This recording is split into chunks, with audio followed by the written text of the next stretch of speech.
నిజంగా ఏంటి? హ్మ్. ఏం జరుగుతుంది? విమెన్ గురించి ఎంత మాట్లాడతాం. ఆమె చదువుకుంది, బాగా సంపాదిస్తుంది. స్టిల్ అలా చేసింది. అంటే అసలు ఇలాంటివి చాలామంది మహిళలు చేస్తూ ఉంటారు అవును. కామన్‌గా. అవును. అవును. వాటికి రీజన్స్ ఏముంటాయి చాలా, చాలా లేయర్స్‌లో చూడాలి దీన్ని.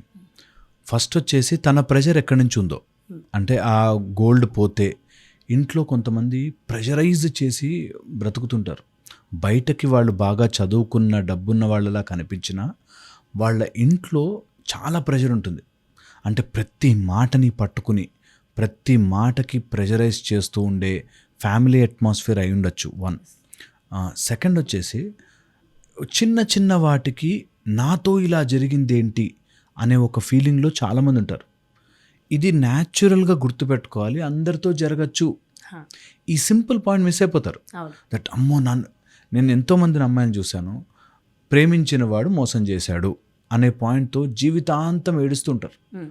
నన్ను మోసం చేశాడు, నన్ను మోసం చేశాడు అని. నేనెప్పుడు చెప్తుంటాను దట్ ఒక చోట నమ్మకం వచ్చిన చోట మోసం ఉంటుంది. ఆ! ఒక చోట డబ్బున్న చోట నష్టపోవడం ఉంటుంది.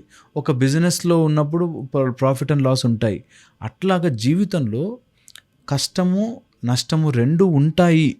That is okay. కష్ట నష్టాలు ఉంటాయి. ఓకే అనే పాయింట్ చాలామంది ఎక్కించుకోలేరు.